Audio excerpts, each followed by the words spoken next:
প্রচণ্ড রকম টেনশনে আছেন আরিফ রেজা। হুট করেই এমন নিরাশ হলেন কী করে ভাবছেন। কে পিছু লেগেছে আরিফ রেজার? ভাবতে তার জানা মতে কোনো শত্রু নেই। উনি এত বড় মাপের মাফিয়া হননি যে ওনার পিছনে লোক লাগবে। এরই মধ্যে দৌড়ে আরিফ রেজার কাছে এসে হাঁপাতে হাঁপাতে বলছে প্রীতম, ডেড তীব্রর খোঁজ পাওয়া গেছে। কোথায় তীব্র? লাইফ কেয়ার নামে একটা হসপিটালে অ্যাডমিন। খবর দেখার পর ওইখানকার ডাক্তার জানিয়েছে তীব্র 2 দিন ধরে হসপিটালে অ্যাডমিন। তার মানে ও ঢাকাতেই আছে? হ্যাঁ, রোড অ্যাক্সিডেন্টের পর নাকি ওকে ওই হাসপাতালে নেওয়া হয়। জ্ঞান ফিরতেই ডক্টররা ইনফর্ম করতে চাইলে তীব্র ইনফর্ম করতে দেয়নি। ডক্টরদের বারবার বলেছে ওকে বাঁচিয়ে রাখা হয়েছে কেন, ওকে মেরে ফেলতে বলেছে। খুব পাগলামো করছে, তাই ওকে ঘুমের ইনজেকশন দিয়ে রাখা হয়েছে। জ্ঞান ফিরলেই পাগলামো করছে। গাড়ি বের করতে বলো, এক্ষুনি বের হব। 1 সেকেন্ড লেট না করে আরিফ রেজা, প্রীতম আর গ্যাংয়ের লোক নিয়ে বেরিয়ে গেল লাইফ কেয়ার হসপিটালের উদ্দেশ্যে। হসপিটালে এসেই কেবিনে ঢুকে দেখতে পেল বেডে তীব্র পড়ে আছে, হাতে পায়ে মাথায় ব্যান্ডেজ। ডক্টর এসে জানালো মারাত্মকভাবে আহত হয়েছেন উনি। ব্লাড দিতে হয়েছে 5 ব্যাগ। জ্ঞান ফিরতেই শুধু বলে, আমাকে কে বাঁচিয়েছে? আমি বাঁচতে চাই না, মেরে ফেলবো। যে আমাকে বাঁচিয়েছে তাকে শেষ করব, তারপর নিজে মরব। প্রচণ্ড ছটফট করে আর রাগারাগি করছে। এরই মধ্যেই তীব্রর জ্ঞান ফিরল। চোখ খুলে তাকাতেই দেখে আরিফ রেজা। কী অবস্থা হয়েছে তীব্রর! চুল দাড়িগুলো কত বড় হয়েছে, ছন্নছাড়া পাগলের মতো দেখাচ্ছে। মাথার হাতে পায়ে ব্যান্ডেজ, মনে হচ্ছে দেহে কোনো মতে প্রাণটা ধরে আছে। তীব্রর হাল দেখে আরিফ রেজা মনে মনে অনেকটাই খুশি হলো। এটা ভেবে তীব্রর অবস্থা যত খারাপ হবে তত ভালো। সহজেই তীব্রর জায়গা তীব্রর থেকে দখলে নিতে পারবে। বাবা, তীব্র কোথায় গিয়েছিলে তুমি? এই হাল হলো কি করে তোমার? চাচ্চু, আমার মাকে পেয়েছো? আমার মাটাকে না পাচ্ছি না চাচ্চু। আমার মা হয়তো আর বেঁচে নেই। মাকে ছাড়া আমি কি করে বাঁচবো বলো? আমি মরে যেতে চাই চাচ্চু, আমাকে তুমি মেরে ফেলো। তীব্র, তীব্র বাবা শান্ত হও, পাগলামো করো না, সব ঠিক হয়ে যাবে। ভাবিজানকে আমরা খুঁজে পাবো। বাবা প্লিজ তুমি শান্ত হও, আমি এসেছি তো, আমি খুঁজে আনবো। তুমি সুস্থ হও তীব্র। তীব্রর মাথা হাতিয়ে দিয়ে, পাবে না চাচ্চু, আমার মাকে মিশন খান কিডন্যাপ করেছে। মাকে ওরা মেরে ফেলবে বলেছে, আমায় হুমকি দিয়েছে ফোন করে। জানো চাচ্চু, মিশন খান না এখনও বেঁচে আছে, ও মরেনি। কি করে বাঁচলো চাচ্চু? মিশন খানকে তো আমি নিজের হাতে মেরেছি, কি করে বেঁচে ফিরলো বলো না? আরিফ রেজা বুঝলো তীব্রর অবস্থা আসলেই খুব খারাপ। নিজের হাতে মিশানকে মারার পরেও মরেনি, তার উপর মা নিখোঁজ। মাথা পুরোই গেছে। সহ্য করতে না পেরে সুইসাইড করতে গিয়েছিল তীব্র। অনেক বলে কয়ে তীব্রকে শান্ত করলো। তীব্রর পাগলামো করেই যাচ্ছিল। একটু পরপর ডক্টরকে বলে তীব্রকে হসপিটাল থেকে রিলিজ করে নিয়ে বের হতেই সাংবাদিকদের মুখোমুখি হতে হলো। একগাদা প্রশ্ন, কে দেবে এর উত্তর? কেউ জিজ্ঞেস করছে উনি কি আত্মহত্যা করতে গিয়েছিলেন, নাকি কেউ মারার চেষ্টা করেছিলেন, নাকি সত্যি সত্যি অ্যাক্সিডেন্ট। এক এক চ্যানেলে এক এক নিউজ চলছে। কেউ বলছে তীব্র নিজেই মরতে গিয়েছিল, কেউ বলছে কিডন্যাপ করেছে, আবার কেউ বলছে শত্রুপক্ষ মারার চেষ্টা করেছে। কোনো মতে সাংবাদিকদের উত্তর দিয়ে গাড়ি নিয়ে বেরিয়ে গেল। বাড়িতে ফিরতেই তীব্রকে রেস্টে রাখা হলো। সব সময় খেয়াল রাখার জন্য একটা নার্স রাখা হলো। কেয়ারটেকার তো আছেই আলাদা। এরই মধ্যে আরিফ রেজা ফাঁদে পা দিয়ে দিল। নার্সকে আলাদা করে ডেকে নিয়ে একটা মোটা অঙ্কের টাকার চেক হাতে দিয়ে আর ইঞ্জেকশন দেওয়ার কিছু মেডিসিন দিয়ে বলল ডক্টরের দেয়া ঔষধগুলো না দিয়ে এগুলো দিতে। নার্স টাকা হাতে পেয়ে খুশি খুশি স্বীকার করলো। ঔষধগুলো হাতে দিয়ে আরিফ রেজা চলে গেল। আজ শোয়া হয়ে চোখ বন্ধ করে বসে আছে মিশান, কিছু একটা নিয়ে ভাবছে খুব। দরজায় নক পড়লো এরই মধ্যে। ম্যাম আসবো? কাম। ম্যাম, প্রীতম যে তোমায় হুমকি দিচ্ছে সেটা শুধু তোমায় ভয় দেখানোর জন্য সহজ সরল পেয়ে সুযোগ নিচ্ছে। ওর কাছে কোনো ভিডিও নেই। না ম্যাম, গত রাতে ও আমাকে ভিডিও পাঠিয়েছে, আমি দেখেছি। ফোন চেক করো। ম্যাম। যা বলেছি তাই করো। জেসি ফোন নিয়ে চেক করতে লাগলো। ফোন তন্ন তন্ন করে খোঁজার পরও ভিডিওটা কোথাও পাচ্ছে না। শরীর ঘেমে যাচ্ছে, চোখ বড় বড় হয়ে গেছে, বুক ধড়ফড় করছে। রাতেই তো ভিডিওটা দেখলো, এখন নেই। জেসির ফোনে তো কেউ হাত দেয় না, আর কেউ পাসওয়ার্ডও জানে না। Jessie, yes ma'am. তুমি মিশান খানের কেয়ারটেকার। আজ অবধি কোনো গার্ডের গায়ে কোনো আঘাত লাগতে দেয়নি, সেখানে তো তুমি। তোমরা যে রকম কেয়ার করো আমারও তেমন দায়িত্ব তোমাদের কেয়ার করার। কেউ মিশান খানের দিকে আঙ্গুল তুলুক, মিশান খান কখনো সেই সুযোগ কাউকে দেয় না। মিশান খানের কাছে সবাই ঋণী থাকবে, কিন্তু মিশান খান কারোর কাছে না হাত পাতবে না ঋণী থাকবে। Is that clear? But ma'am, how is that possible? তুমি কি ভুলে যাচ্ছ, কম্পিউটার সায়েন্স নিয়ে পিএইচডি করে মানুষ ঘাস কাটা শেখে না। Sorry ma'am. তোমার ফোনেও যেমন কোনো ভিডিও নেই, প্রীতমের ফোনেও কোনো ভিডিও নেই, আরও অন্য আর কারোর সাথে ভিডিও শেয়ার করেনি। Thanks a lot ma'am. আমার ভুল হয়ে গেছে, আমায় ক্ষমা করে দিবেন ম্যাম। সমস্যা যেহেতু আমার পার্সোনাল, সেখানে তুমি নিষ্পাপ হয়ে ফেসে গেছো। তোমাকে ইউজ করার চেষ্টা করেছে, সেই জন্য তোমাকে এখনো জীবিত রেখেছি। নেক্সট টাইম এরকম ভুল যেন না হয়, বি কেয়ারফুল। Okay ma'am. চোখে মুখে হাসি নিয়ে আর কখনো এরকম হবে না ম্যাম। অ্যান্ড লিসেন, আমার জানা মতে তুমি তো অনেক ধার্মিক একটা মেয়ে। দিনের বেশিরভাগ সময় তোমার কাটে চার্চে। তোমার ধর্মটাও আলাদা, হয়তো ওর জন্য ধর্মটাও ত্যাগ করতে। ধর্মকে ভালোবেসে ধর্ম ত্যাগ করা জায়েজ আছে, কিন্তু মানুষকে ভালোবেসে না। ধর্ম পবিত্র, কিন্তু মানুষ অপবিত্র। সম্পর্ক করেছো তো করেছোই, বাজেভাবে লিপ্তও হয়েছো। কদিন ধরে চেনো তুমি প্রীতমকে? আরে আমি মিশান খানই তো ওকে চিনতে পারিনি, কত লেট করে চিনেছি। আর সেখানে তুমি দুদিনের সম্পর্কতে কি করলে? তোমার ধর্ম কি তোমায় মেনে নেবে? নিজেকে রেসপেক্ট করতে শেখো। বিয়ের আগে এসব ঠিক না। ধর্মের আগে মাথায় রাখবে তুমি একটা মেয়ে। সরি ম্যাম, ভুল হয়ে গেছে। প্রেগনেন্ট হওয়ার চান্স আছে কি কোনো? না ma'am. Okay, you can go now, leave me alone. Okay ma'am. Jessie room থেকে চলে গেল আর মনে মনে মিশানের কাছে কৃতজ্ঞতা প্রকাশ করলো। প্রীতম নামের রাক্ষসটার থেকে বাঁচিয়ে দিয়েছে। প্রেমের ফাঁদে ফেলে মেয়েটার জীবন নষ্ট করার চেষ্টা করেছিল, অলরেডি করেই ফেলেছে। নতুন করে আর কি সর্বনাশ করবে? মিশানের সব খোঁজ খবর নেওয়ার জন্য প্রীতম জেসিকে টার্গেট করে, আর জেসির সাথে বাজেভাবে মেলামেশা করে ভিডিও করে, জেসিকে থ্রেট করে। মিশানকে মারার জন্য প্রীতমই জেসিকে বলে, যার জন্য জেসি বাধ্য হয়েই মিশানের জুসে বিষ মিশিয়েছিল। আর মিশান, সে তো প্রতিটা স্টেপ নেয় ক্যালকুলেট করে, কখন কি হচ্ছে সবই মিশান জানে। মিশানের ফোন বেজে উঠল। তীব্র কল করেছে, হাতে নিয়ে রিসিভ করলো সাথে সাথেই। বলুন, কত দূর? কত দূর মানে, যা অ্যাক্টিং করেছি একদম সাথে সাথে টোপ গিলে নিয়েছে। Very good. আজকে সকালে নিউজ পেয়েছেন? আরিফ রেজার ইন্ডিয়াতে যতগুলো ড্রাগ ডিল ছিল সব ক্যান্সেল হয়ে গেছে, আর নারী পাচারের কেসটাও খেয়ে গেছে পুরো। সব কটা এখন জেলে। ওয়াও, এটা বেশ ছিল মিশন। এত লেট করে জানালে কেন? সময়টা কি হয়েছে? আপনি ফ্লাইটে যাওয়ার পর আমি নিউজ পেয়েছি। ও হ্যাঁ, তাও তো একটা কথা। বেচারা অনেক নিরাশ হয়ে গেছে, আপনাকে পেয়ে মনে হয় একটু শান্ত হয়েছে। সোনার ডিম পাড়া হাঁস কি না বলো? হাঁসটা যে তলে তলে বাজ পাখি সেটা তো জানা নেই।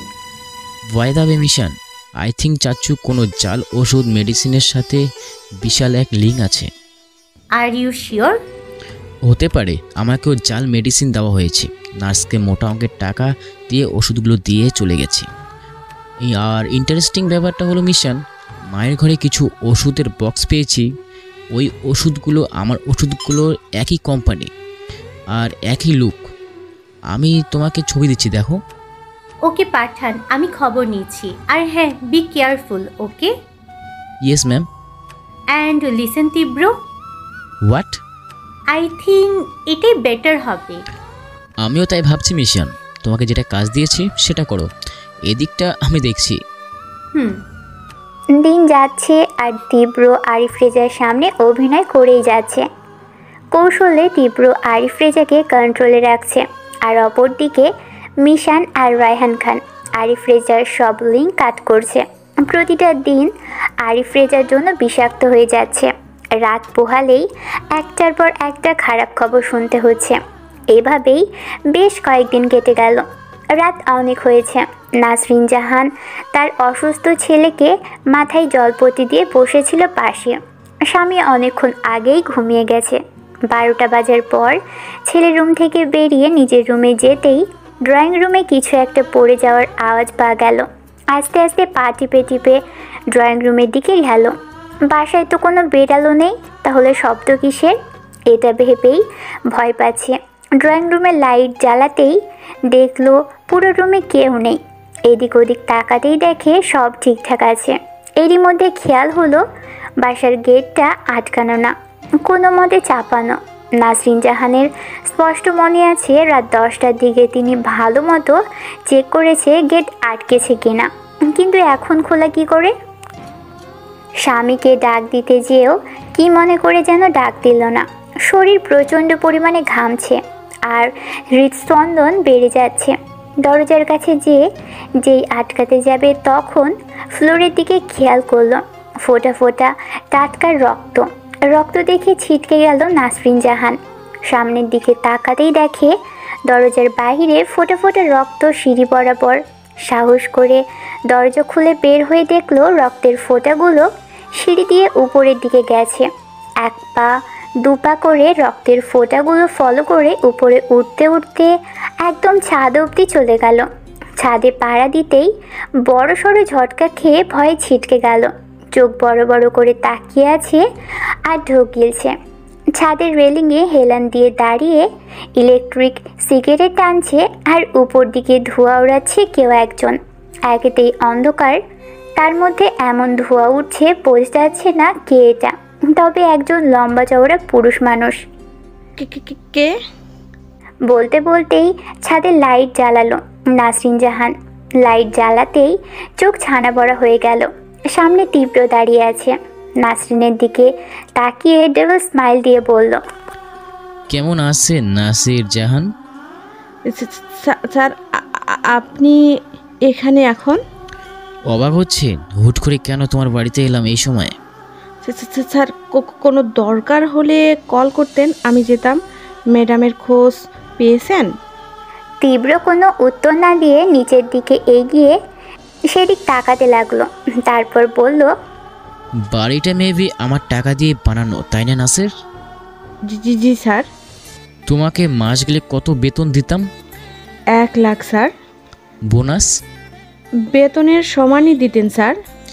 এই বাড়ি বানানোর সময় তো তুমি আমার থেকে আলাদা টাকাও নিয়েছিলে, তাই না? জি স্যার, বেতন থেকে কেটে রাখার কথা ছিল, কিন্তু আপনি রাখেননি। সব সময়ের মতো টাকা একেবারে দিয়ে দিয়েছেন, ফেরত নেননি। বাই দ্য ওয়ে, তোমার কাজটা কি ছিল? স্যার, আপনার মাকে সময় মতো ওষুধ খাওয়ানো আর সময় মতো ইঞ্জেকশন দেওয়া। শুধুমাত্র 2টা কাজের জন্য তোমাকে আমি এতগুলো টাকা দিয়ে রেখেছিলাম। যখন যত টাকা চাইতে বলার আগেই পেয়ে যেতে। আমার বাড়ির সার্ভেন্ট হওয়ার কোনো চাহিদা তোমার মধ্যে থাকতে দেয়নি। আর সেখানে তুমি কি করলে? তার বিনিময়ে আমি কি পেলাম? Sir, just shut up. Safwan রোজা তীব্রর সাথে চিট করা মানে আগুন নিয়ে খেলতে চাও। সব কিছুর মধ্যে একটা ইন্টারেস্টিং ব্যাপার কি জানো? আমি 10 বছরের মধ্যে টের পেলাম না এত কিছু হচ্ছে। সাফওয়ান রাজা তীব্র নাকের ডগার মধ্যে সাফওয়ান রাজার তীব্রর পিছন থেকে ছুরি মারা। কথাটা শুনেই নাসরিন হুমড়ি খেয়ে তীব্রের পায়ে ধরল। স্যার, আমায় ক্ষমা করে দিন স্যার, আমার ভুল হয়ে গেছে স্যার। লোভে পাপ, পাপে মৃত্যু। তুমি টাকার জন্য লোভ করেছো আর তোমার পাপ হয়েছে, এখন মৃত্যু হবে। স্যার, আমায় ক্ষমা করুন স্যার, আমার ভুল হয়ে গেছে স্যার, প্লিজ স্যার। তোমারও তো একটা ছেলে আছে, তাই না?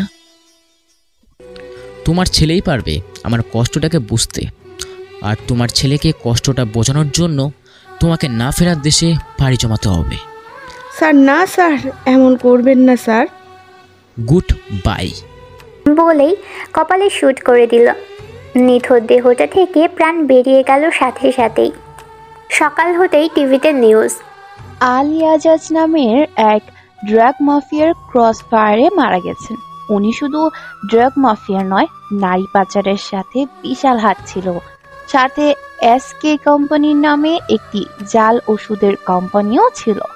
গতকাল রাতে বিশেষ র্যাব অভিযানে ওনার সমস্ত কুচরিত্র ফাঁস হয়ে যায়। পালানোর চেষ্টা করতেই ক্রস ফায়ারে মারা যায় সে। নিউজটা দেখার পর তীব্রর কেন জানি খটকা লাগলো। মিশানকে সাথে সাথে কল দিল।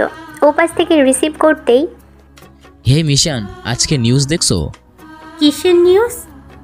নিউজ মানে বাংলাদেশি চ্যানেল দিয়ে দেখো, সব চ্যানেলেই দেখাচ্ছে আলী আজাজ ক্রাশ ফায়ারে মারা গেছে। ব্যাপারটা কেমন একটা ফিসি লাগছে। ঠিক ধরেছেন।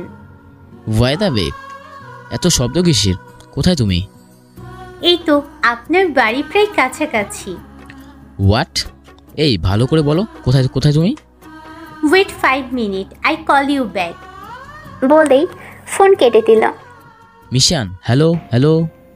ফোন চেক করতেই দেখলো ওপাশ থেকে কেটে দেওয়া হয়েছে। আরিফ, রেজা, প্রীতম কেউই বাড়িতে নেই। আলী আজাজকেই দেখতে গেছে হয়তো। ফ্রেশ হয়ে তীব্র রুমে আসতেই সার্ভেন্ট এসে কফি দিল। এক হাতে কফি আর 2 আঙুলের চিপায় সিগারেট নিয়ে আরেক হাতে মোবাইল ঘাঁটতে ঘাঁটতে বারান্দায় গেল। দাঁড়িয়ে কফি খাচ্ছে আর দিনের প্রথম ভাগে সিগারেটে টান বসা আছে। চোখটা মোবাইল থেকে বাইরের দিকে যেতেই ঝটকা খেয়ে গেল। বাড়ির সামনে একটা গাড়ি এসে থামলো আর গাড়ি থেকে বেরিয়ে এলো মিশান। গেটের সামনে গার্ডসরা মিশানকে চেক করতে এলে তীব্র কল করে ভিতরে আসতে দিলে পারমিশন দেয়, চেকিং করতে মানা করে। মিশান সোজা তীব্র রুমে এসে পড়ল। বারান্দা থেকে তীব্র রুমে ঢুকে মিশানের কাছে গেল। মিশান রুমে ঢুকে তীব্রর রুম ঘুরে ঘুরে দেখছে। দাঁড়িয়ে থাকবে এভাবে, বসবে না নাকি? সিগারেট ফেলতে ফেলতে ভালো কথা মনে করেছেন। বলেই বসে পড়ল। বাই দি ওয়ে, আপনার বাড়িটা বাহিরে থেকে যতটা সুন্দর, ভেতর থেকে তার থেকে বেশি সুন্দর। চয়েস আছে আপনার। বাড়িটা আমার বানানো না, বাবার বানানো। ও হ্যাঁ, আমার মনে ছিল না। হঠাৎ কি মনে করে বাংলাদেশে এলে? বলা নেই, কোয়া নেই। কাল রাতে এসেছি, কাজ ছিল একটা। ভোরে নীলিমা আপুর সাথে দেখা করে আপনার এখানে এসেছি। ঘুম পাচ্ছে খুব, ঘুমোবো। তুমি ঘুমানোর জন্য এসেছো আমার বাড়িতে? হ্যাঁ তো। কেন, ইফতিদের বাড়িতে কি জায়গা ছিল না? এখানেই আসতে হলো তোমার ঘুমাতে? আরে এখানে আসার কারণ আছে। কি কারণ আর কি কাজে এসেছো বাংলাদেশে? 2 দিন ধরে খুব মাথা ব্যথা করছে। এখানে আসার উদ্দেশ্য আপনি ভালো মাথা টিপে দিতে পারেন। তাই এখানে এসেছি, আমার ঘুমটাও হবে আর মাথা ব্যথাও চলে যাবে। আল্লাহ, বিয়ের আগে তুমি এই রূপ দেখাচ্ছ? সে লন্ডন থেকে এসেছো শুধুমাত্র মাথা ব্যথার জন্য? ছাড়ুন তো, ঘুম পাচ্ছে বললাম তো। এই কি করছো তুমি? আমার রুমে ঘুমাবে? অন্য রুমে চলো, দিয়ে আসি। বালিশ থেকে মুখ ঘুরিয়ে তীব্র দিকে তাকিয়ে বলল মিশান। এই ঘরে কোথাও লেখা আছে এই রুমে আপনি ছাড়া আর কেউ থাকতে পারবে না? আশ্চর্য ব্যাপার তো, আমার রুমে আমি ছাড়া কেউ থাকতে পারবে না। এটা আমার ঘর। পেপারস ডকুমেন্ট দেখান, তারপর এই রুম ছাড়বো। তুমি আমাকে তোমার রুমে ঘুমাতে দিয়েছিলে? আমার রুমে কেন? আপনি তো আমার বুকে ঘুমিয়েছিলেন, এইখানে মাথা রেখে। ঠিক আছে, ঘুমাও। একটু পরে মাথা টিপে দিচ্ছি, ওয়েট। আর শুনুন। হ্যাঁ বলুন ম্যাডাম। খিদে পেয়েছে খুব, পারলে কিছু এনে খাইয়ে দিন। কেন কেন? নীলিমা আপু খাইয়ে দেয়নি? হ্যাঁ, কি জানি খাইয়ে দিল আপু, পেট ভরেনি, খিদে পেয়েছে আবার। খাদক মেয়ে। খাওয়ার জন্যই জীবন, জীবনের জন্যই খাওয়া। কথাটা কোনো মনীষী বলেনি, আমিই বলেছি। এটা চিরবাস্তব, মিলিয়ে নেবেন। এখন তাড়াতাড়ি সার্ভেন্টকে দিতে বলুন আর আমাকে খাইয়ে দিন। আল্লাহ, কি হুকুম। বলেই রুম থেকে বেরিয়ে গেল। গত রাত 12টার দিকে 5 স্টার হোটেলের একটা অন্ধকার রুমে বিছানায় গা গরম নিয়ে নগ্ন অবস্থায় শুয়ে আছে এক নারী, তার সাথে আলী আজাজ। গভীর এই মুহূর্তে হঠাৎ দরজায় নক পড়ল। খুব জোরে জোরে দরজা কেউ ধাক্কাচ্ছে। বিরক্তি নিয়ে আলিয়াজাজ কোনো মতে গায়ে কাপড় নিয়ে দরজা খুলেই অবাক। কিছু র্যাব দাঁড়িয়ে আছে। র্যাবদের দেখে অনেকটা হকচকিয়ে যায়। Officers, any problem? আপনাকে আমাদের সাথে যেতে হবে। না মানে, এত রাতে কোথায় যাব আমি, আর কি করেছি আমি? এত কৈফিয়ত দিতে পারবো না। কেন যেতে হবে তার অনেক কারণ। ভালোভাবে চলুন, না হলে আমরা অভদ্রের মতো ধরে নিয়ে যাব। আলিয়াজাজকে কোনো কিছু বলার সুযোগ না দিয়ে যে অবস্থায় ছিল সেই অবস্থায় ধরে নিয়ে যাওয়া হলো। কিছুই বুঝতে পারছে না কি হচ্ছে ওনার সাথে। এ কি, গাড়িটা তো আলিয়াজাজের আস্তানার দিকে নিচ্ছে, সবটা মাথার উপর দিয়ে যাচ্ছে। আলিয়াজাজ এখানে নারী পাচার করার জন্য নারীদের আটকে রাখে আর ড্রাগ সাপ্লাই এর জন্য এখানে মজুত রাখে। সব থেকে বড় আস্তানা এটা আলিয়াজাজের, কিন্তু র্যাবদের তো এটা জানার কথা না। ওনারা এখানে আসছেনই বা কেন? নানান রকম চিন্তা আলিয়াজাজের মাথায় ঘুরছে। এমন সময় গাড়ি আলিয়াজাজের আস্তানার সামনে থেমে আলিয়াজাজকে ধরে নিয়ে গেল ভিতরে। একটা বিশাল অন্ধকার ঘর, যেখানে প্রায় 1000টার মতো মেয়ে আটকে রাখা যায়। সেখানে আলিয়াজাজকে নেওয়া হলো। আবছা অন্ধকার বিরাজ করছে। এক র্যাব অফিসার আলো জ্বালাতেই আলিয়াজাজ আতঙ্কিত হয়ে উঠল সামনের মানুষটাকে দেখে।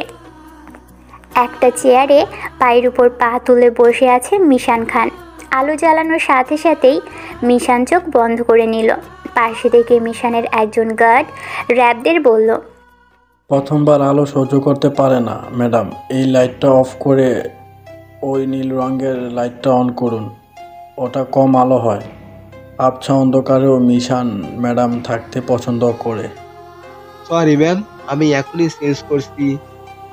বলেই লাইট অফ করে দিয়ে অন্যটা জ্বালানো হলো। এবার ঘরটা পুরো ভূতের বাড়ির মতো লাগছে। আবছা অন্ধকার বিরাজ করছে ঘরে। শুধু বোঝা যাচ্ছে ঘরটাতে কিছু সংখ্যক মানুষ দাঁড়িয়ে আছে। কে দাঁড়িয়ে আছে, দেখতে কেমন, কিছুই বোঝা যাচ্ছে না। আলিয়াজাজ কিছু বুঝতে পারছে, আবার পারছেও না। মিশান ইশারায় আলিয়াজাজকে বসতে বলল। আলিয়াজাজ মিশানের সামনে বরাবর ঠিক 4 ফিট দূরে বসলো। অবাক লাগছে তাই না মিস্টার আলিয়াজাজ? পায়ের উপর থেকে পা নামিয়ে, কি চাই তোমার? আপনার বয়সটা 40-50-এর কম হবে না। এখনো এত তেজ কোথা থেকে আসে আপনার?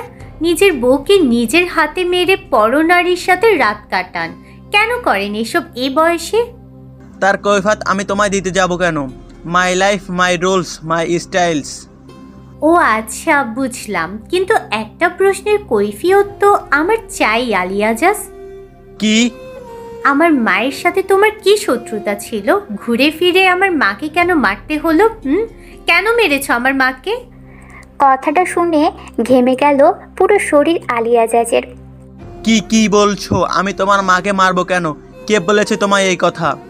এটা আমার প্রশ্নের উত্তর হয়নি। এটা কোনো প্রশ্নই না, উত্তর দেব আমি কিভাবে? আর আমাকে এত রাতে এখানে আনার মানেটা কি? হ্যাঁ, কি চাই? মিশান চুপ করে গেল।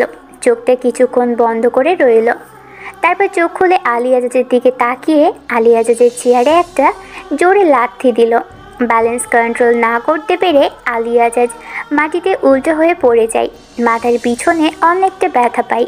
মিশান উঠে দাঁড়িয়ে ছুরি বের করে হাতে নিয়ে আলিয়াজাজের পাশে বসে পড়ে।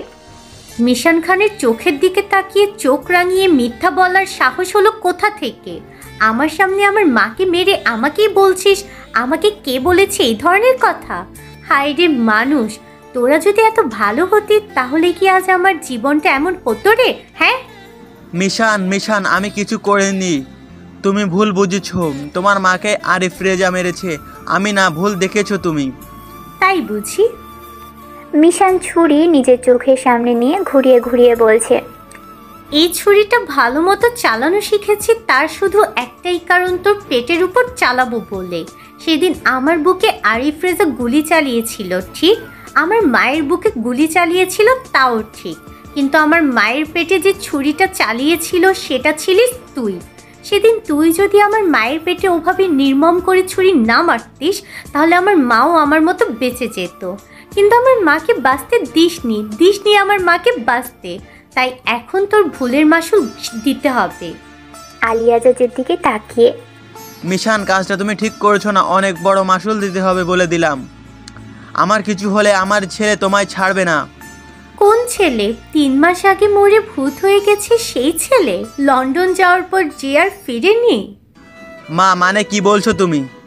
ওয়েট ক্লিয়ার করছি আমি। মরার আগে ব্রেকিং নিউজটা শুনে যাও তো। আমি মিশান খান, আলিয়া জাজ the daughter of Raihan Khan the Mishan Khan. পুরো দুনিয়া এক পিস, সেটা আমি।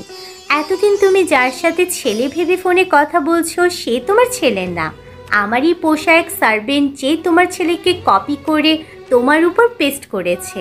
তোমার ছেলেকে তো আমি সে লন্ডন এয়ারপোর্টে শেষ করে দিয়ে বাংলাদেশে 10 বছর পর পা রেখেছিলাম শুধু তোমাকে পাওয়ার জন্য।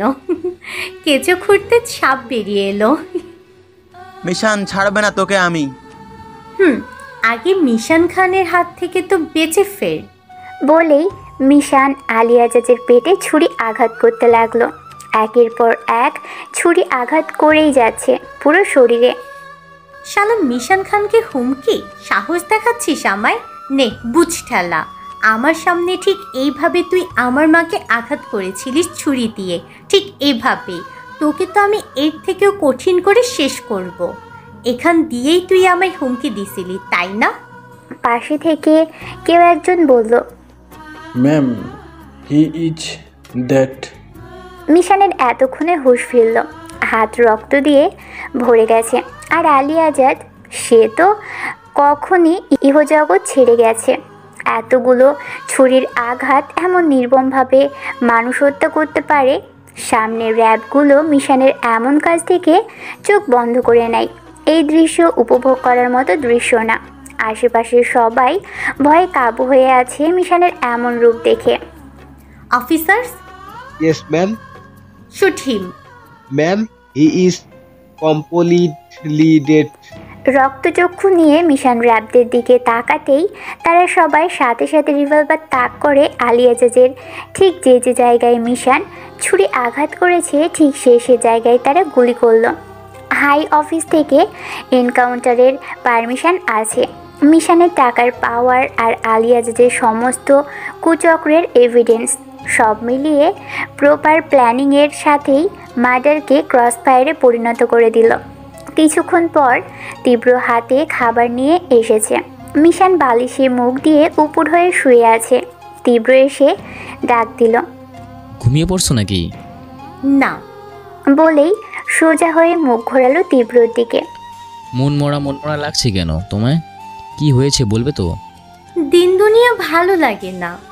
কেন? মানুষজন মনে হয় পাপ কাম কাজ বাদ দিয়ে দিচ্ছে। তাতে তোমার কি? ভালো হলেই ভালো। সমস্যাটা তো ওখানেই, ভালো হলে ভালো, কিন্তু আমার জন্য খারাপ। কিভাবে? মানুষ যদি ভালো হয়ে যায় তাহলে মারবো কাকে? মানুষ ধরে না মারতে পারলে আমার কেমন জানি লাগে, দম বন্ধ হয়ে আসে। জানেন, গত 7 দিনে একটা মার্ডারও করি নাই। দম পুরো আটকে আসছিল, মনে হচ্ছিল কেউ আমার গলা চেপে ধরেছে। সেজন্যই তো বাংলাদেশে আসা। বাংলাদেশে আসা মানে? আপনাকে মারবো এখন আমি।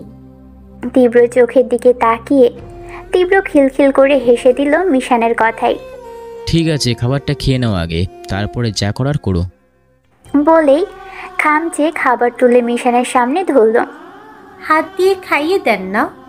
বাচ্চাদের মতো করে বলল। তাহলে কি দিয়ে খাই দিচ্ছি আমি? আরে চামচ রেখে হাতের আঙ্গুলগুলো ব্যবহার করুন। তুমি দেখছি আমায় বিয়ের পর হাউস হাজবেন্ড করে রাখবে।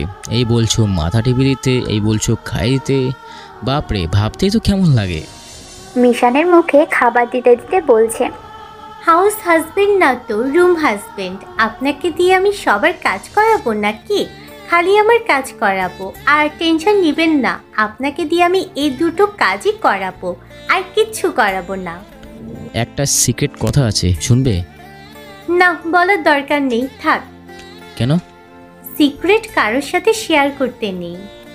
ভেবে দেখো, সিক্রেটটা তোমাকে নিয়ে। মিশান তীব্রর দিকে তাকিয়ে খাবার চিবিয়েই যাচ্ছে, কিছু বলছে না। খাবারটা গিলে তারপর বলল, বলুন। এখন তো তোমাকে পটানোর জন্য তোমার ক্যারিং করছি, মাথা টিপে দেওয়া, খাইয়ে দেওয়া, এসব করছি ইমপ্রেস করার জন্য। বিয়ের পর আমার পাত্তা পাবে না। আপনার কপালে বিয়ে থাকলে তো? কেন? এই তো খাবারটা খাওয়াই হলে আপনাকে মেরে ফেলবো। ঠিক আছে, দেখা যাক কে কাকে মারে। আপনি খুব বাজে একটা লোক, জানেন তো। বাচ্চাদের মতো মিশান জোড়াসীন পেটে বসে আছে খাটে, আর তীব্র মিশানকে খাইয়ে দিচ্ছে। খাওয়ানো শেষ হতেই মিশান বিছানায় শুয়ে পড়ে আবারও। খাওয়ানো হলেই তীব্র নিচে চলে যায়। নিচে যেতেই দেখে পলাশ দাঁড়িয়ে আছে, তীব্রর দিকে অবাক হয়ে তাকিয়ে আছে। তীব্র পাত্তা না দিয়ে হাত ধুয়ে খেতে বসলো। ওভাবে তাকিয়ে থাকার মানে কি? স্যার, শুনলাম মিশন ম্যাম এসেছেন, আপনি উনি এক রুমে, কাউকে রুমে নক করতেও মানা করেছেন, নিজের হাতে করে খাবার নিয়ে উপরে গিয়েছেন। বিয়ের পর যদি একা থাকতে পারি, বিয়ের আগে কেন পারবো না? অবাক হয়ে চোখ বড় বড় করে তাকিয়ে। তোমার বাচ্চা কেমন আছে পলাশ? বউ বাচ্চা দুইজনই ভালো আছে, সুস্থভাবেই হয়েছে বাচ্চা। তোমাকে তো এই মাসে পুরোটা ছুটি দেওয়া হয়েছে, কি মনে করে এসেছো? টাকা লাগবে? না স্যার, আসলে আপনাকে দেখতেও এসেছিলাম, প্লাস মিষ্টিমুখ করাতেও এসেছিলাম। মিষ্টি এনেছো? জি স্যার। এক কাজ করো, আমার রুমে যাও, মিশান আছে ওখানে, খাইয়ে এসো। মিশান মিষ্টি খেতে খুব পছন্দ করে। আমি আসছি, যাও। পলাশ মিষ্টির প্যাকেটটা নিয়ে তীব্রর রুমে নক করতেই মিশান পারমিশন দিল। রুমে ঢুকে পলাশ একটু না, অনেক বেশি পরিমাণে অবাক। মিশান তীব্রর খাটে শুয়ে আছে। পলাশের তো কিছুই মাথায় যাচ্ছে না, সব কিছু মাথার উপর দিয়ে যাচ্ছে। পলাশের স্ত্রীর বাচ্চা হবে বলে তীব্র পলাশকে 1 মাসের ছুটি দিয়েছে, কাজে আসা হয়নি এর মধ্যে, তাই কিছুই জানা হয়নি। সবাই যতটুকু জানে পলাশও ততটুকুই জানে। সবাই জানে তীব্র মিশানের শত্রু, কিন্তু এখানে তো অন্য লীলা। তীব্র তো নিচে, তুমি এখানে কি মনে করে? ম্যাডাম, আমার একটা মেয়ে হয়েছে গতকাল, তাই মিষ্টিমুখ করাতে এসেছিলাম। স্যারই আমাকে উপরে পাঠালেন, বললেন আপনি মিষ্টি পছন্দ করেন, তাই। মিষ্টিটা আমি ঠিক 5 মিনিট পর খাবো, কেমন? মাত্র খাবার খেয়েছি, পেটটা ভরে গেছে, একটুও জায়গা নেই। এরই মধ্যে তীব্রর প্রবেশ রুমে। জায়গা লাগবে না পেটে, আমি খাইয়ে দিচ্ছি, দাঁড়াও। এই না, সত্যি জায়গা নেই পেটে। আমি দেবো তো খাইয়ে। বলেই পলাশের হাত থেকে মিষ্টি নিয়ে মিশানের সামনে পড়ল। আমি কি বলেছি খাবো না? খাবো তো, কিন্তু 5 মিনিট টাইম দেন। এই মিষ্টির ঝোল পড়লো গায়ে, তাড়াতাড়ি মুখে নাও। বলেই মিশানের মুখে ঢুকিয়ে দিল মিষ্টি। অসহায়ের মতো মিষ্টিটার অর্ধেক মুখে নিয়ে খেতে লাগলো, বাকিটুকু তীব্র মুখে নিয়ে খেয়ে ফেললো। এইখানে যে পলাশ দাঁড়িয়ে আছে কারোরই খেয়াল নেই। পলাশ অসহায় বোকার মতো চুপচাপ দাঁড়িয়ে আছে। স্যার, তাহলে আমি আসি? ঠিক আছে, যাও, বউ বাচ্চার খেয়াল রেখো। ঠিক আছে স্যার, বলেই চলে যেতে নিলাম। পলাশ, 1 মিনিট দাঁড়াও। পলাশ ঘুরে তাকালো। জি স্যার, বলুন। তীব্র বিছানা থেকে উঠে দাঁড়ালো। উঠে দাঁড়িয়ে সাইড বক্স থেকে চেক বই বের করে 1 লাখ টাকার চেক লিখে পলাশের দিকে বাড়িয়ে দিল। নাও এটা। স্যার, লাগবে না তো টাকা, আমার কাছে যথেষ্ট পরিমাণে টাকা আছে। আপনি যে পরিমাণে বেতন দেন তাতে অভাব আমার ধারে কাছেও আসতে পারে না। আরে আমি তোমাকে দিচ্ছি নাকি, এটা তোমার মেয়ের জন্য দিচ্ছি, তোমার মেয়ের জন্য গিফট। টাকাটা তুলে নাও, তোমার মেয়ের জন্য কিছু কিনে দিও। স্যার। চোখ গরম করে টাকা নিতে ইশারা করলো। পলাশ কৃতজ্ঞতার চোখে চেকটা হাতে নিয়ে বলল, স্যার, সময় করে একদিন আমার মেয়েকে দেখতে যাবেন প্লিজ। ঠিক আছে, যাব সময় হলে। ঠিক আছে স্যার। বলতেই মিশানের দিকে চোখ যেতেই, স্যার, মিশান ম্যামকেও সাথে নিয়ে যাবেন? মিশান ম্যাডাম যদি দেশে থাকে তবে অবশ্যই নিয়ে যাব। ঠিক আছে স্যার। বলেই চলে গেল হাসি হাসি মুখে পলাশ। তীব্র পিছনে ফিরে মিশানের দিকে তাকাতেই দেখে মিশান এইটুকু সময় ঘুমিয়ে গেছে। মিশান ঘুমিয়ে গেছো তুমি? এত ফাস্ট কেউ ঘুমাতে পারে? মিশান এইটুকু সময়ে ঘুমে কাদা হয়ে গেছে। সারা রাত ঘুমানো হয়নি কিনা। তীব্র মিশানের পাশে আধশোয়া হয়ে মিশানের মাথা টিপে দিচ্ছে আলতো হাতে, আর মিশানের দিকে তাকিয়ে আছে এক মনে। পলাশ ঘোরের মধ্যে আছে। 2 দিন আগে তীব্র স্যার মিশানকে মারবে বলে চেঁচাচ্ছিল। আর আজ কিনা নিজের ঘরে তাকে জায়গা দিয়েছে, তা আবার মিশে রয়েছে। পলাশ ব্যাপারটা কিছুই বুঝতে পারছে না। হয়তো ছুটিতে ছিল বলেই জানা হয়নি এতদিন কি ঘটে গেছে। পলাশ ফোন বের করে প্রীতমকে কল দিল। ওপাশ থেকে প্রীতম রিসিভ করে বলল, হ্যাঁ পলাশ বল। আরে প্রীতম, 2 দিন কাজে আসেনি বলে তোরা আমার কিছু জানবি না? কি হচ্ছে না হচ্ছে? এখানে আলাদা করে বলার কি হলো? টিভিতে তো দেখছেই আলী আজাজের মৃত্যু সংবাদ। আমি আলী আজাজের কথা বলছি নাকি? তাহলে কিসের কথা? তীব্র স্যার আমার মিশন ম্যামের এত মিল হয়েছে, একটা বারও বলার প্রয়োজন মনে করলি না? পলাশের কথাটা শুনে প্রীতম ঝটকা খেয়ে গেল। কি বলছে পলাশ? তুই কোথায় এখন? এই তো স্যারের বাড়ি থেকে বেরিয়ে রাস্তায় এখন। তুই না ছুটিতে? স্যারের বাড়ি কি জন্য গেছিলি? আরে স্যারকে মিষ্টিমুখ করাতে গিয়েছিলাম, গিয়ে দেখলাম এতে কিছু যেটা তোরা আমাকে জানাসনি। তুই মিশন ম্যামকে দেখেছিস? শুধু কি দেখা, কথাও বলেছি। মিশন ম্যাম তো স্যারের রুমে শুয়েছিল, স্যার আমার সামনেই কত আদর করে মিষ্টি খাইয়ে দিল মিশন ম্যামকে। ও আচ্ছা। পলাশ, আমি তোকে পরে কল করছি, আমি একটু ব্যস্ত। আরিফ স্যারের সাথে পরে কথা হবে ভাই। বলে 1 সেকেন্ড দেরি না করে ফোন কেটে দিল। পলাশ বোকার মতো ফোনটার দিকে তাকিয়ে পকেটে রেখে দিল, কিছুই বুঝলো না। আর প্রীতম দৌড়ে আরিফ রেজার কাছে গিয়ে সবটা খুলে বলতে লাগলো। আরিফ রেজার মাথায় যেন বাজ পড়ে গেল। এত টেনশন আরিফ রেজা নিতে পারছে না। রাত পোহালেই একটা করে বাজ পড়ার মতো নিউজ পাচ্ছে। মাথা চটে যাচ্ছে এটুকুতেই, ব্রেন কাজ করা বন্ধ করে দিচ্ছে। বেঘরে ঘুমিয়ে যাচ্ছে মিশান। আর তীব্র ব্লাশিং মুডে মিশানের দিকে তাকিয়ে ওর মাথায় হাত বুলিয়ে দিচ্ছে। অনেকক্ষণ সময় কেটে যাওয়ার পর মিশানের ফোন বেজে উঠল। তীব্র হাতে নিয়ে দেখে মিশানের বাবা। তীব্র আস্তে আস্তে মিশানকে ডাকতে লাগলো। মিশান, এই মিশান। গায়ে হালকা ঝাঁকি দিয়ে ঘুমের মধ্যেই সাড়া দিল। তোমার বাবা কল দিয়েছে, কথা বলে ঘুমাও। আপনি রিসিভ করুন না। আমি কেন রিসিভ করব? নাও তুমি কথা বলে ঘুমাও। মিশান। বাধ্য হয়ে তীব্র রিসিভ করলো ফোনটা। ওপাশ থেকে রায়হান খান সাথে সাথে বলে উঠল, হ্যালো মিশন বাবা, তুমি কোথায়? সরি আঙ্কেল, আমি মিশন না, তীব্র। তীব্র, মিশন কোথায়? হ্যাঁ আঙ্কেল, মিশন ঘুমাচ্ছে। তুমি কি মিশনের সাথে? হ্যাঁ, মিশন আমার এখানে। তার মানে কাল রাতে তুমিও মিশনের সাথে ছিলে? না আঙ্কেল, মিশন তো সকালবেলা এসেছে আমার বাড়িতে, রাতে আসেনি। কেন, কি হয়েছে? তুমি কি জানো ও কিসের জন্য ওখানে গেছে? ও তো আমার এখানে এসে ঘুমিয়ে পড়েছে, কিছুই তো বললো না, শুধু বললো একটা কাজ ছিল তাই এসেছে। মিশন আলী আজাজকে মারতে গেছে দেশে, আর মেরেও দিয়েছে কাল রাতে। হোয়াট? আমাকে কিচ্ছুটি জানায়নি, অবধিও গার্ডদের থেকে আমার জানতে হলো। কখন কি করে মেয়েটা কিচ্ছু বুঝি না। কিন্তু ও আলী আজাজকে মারতে কেন গেল? সেটাই রহস্য। কোনো কিছু করার আগে কাউকে কিচ্ছু জানে না। ওকে কল করে যাচ্ছি সেই রাত থেকে, ওর কোনো রেসপন্সই নেই। টেনশন হচ্ছিল খুব, বাড়িতেও যায়নি। সকালবেলা নীলিমা জানালো ভোরবেলা ওর কাছে গেছিল, ওর সাথে দেখা করেই নাকি কোথায় বেপাত্তা হয়ে গেছে। কোথায় গেছে বলে যায়নি, আর গার্ডদের রেখেও একা একা গেছে, কাউকে সাথেও নেয়নি। যাক, এখন তাও নিশ্চিন্ত হলাম, অন্তত হারিয়ে বেপাত্তা হয়নি। মেবি ও নীলিমার ওখান থেকে ডিরেক্ট আমার এখানে এসেছে। ঠিক আছে, দেখে থেকো তাহলে। কোনো প্রবলেম করলে আমায় জানিও। Okay uncle. মা কেমন আছে আঙ্কেল? তোমার মা কেমন আছে সেটা বলবো না এখন, যখন আসবে তখনই দেখে নিও কেমন আছে তোমার মা। এটা তোমার জন্য সারপ্রাইজ থাক। তবে এইটুকু বলি, খারাপ নেই তোমার মা। ঠিক আছে আঙ্কেল, ইটস ওকে, রাখি তাহলে। গুড বাই বেটা। বলেই ফোনটা রেখে দিল। মিশান তীব্রর কাছে আছে, কোথাও যায়নি বলে অনেকটা স্বস্তি হলো রায়হান খানের।